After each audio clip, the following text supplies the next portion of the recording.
Hey everyone, Cliff from SpeedCurve. Really quickly wanted to show you how to dig into time to interactive.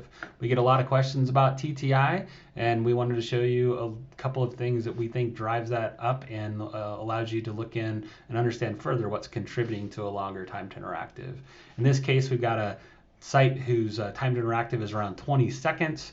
I think the biggest contributors to time to interactive are going to be HTTP requests, the number of active network requests across the wire, as well as the contributing long tasks on the site, or tasks over 50 milliseconds of execution on the browser's main thread. We can see that we've got a lot of both of those.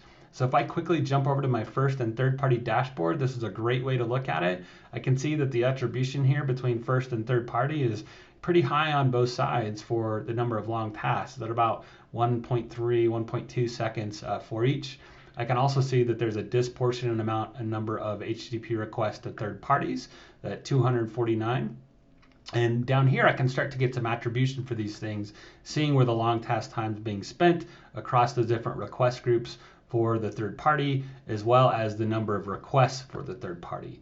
If I scroll down in the waterfall, what I like to do is actually look down here at the activity timeline, and I can see these periods where it's green and red. Red's where the CPU main thread is completely busy and pegged, so the user really can't interact at that time. So this is happening early, looks like before first contentful paint, and a lot of these metrics are coming in.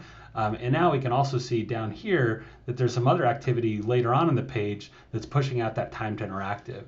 So if you scroll through and you start to look at the things that are impacting that and pushing it down, you can identify what those problematic long tasks are being driven by and work with your third-party providers to either remove the request, improve the request, or optimize the requests.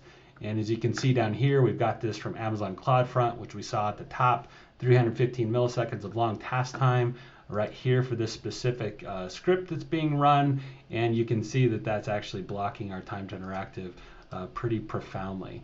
So what I would recommend you do is track this over time, create the request group, set a performance budget on it, and manage that to help improve that time to interactive, as well as a lot of the other work. But starting with the longest long task on the page and then working backwards is the best way to actually go about improving this metric.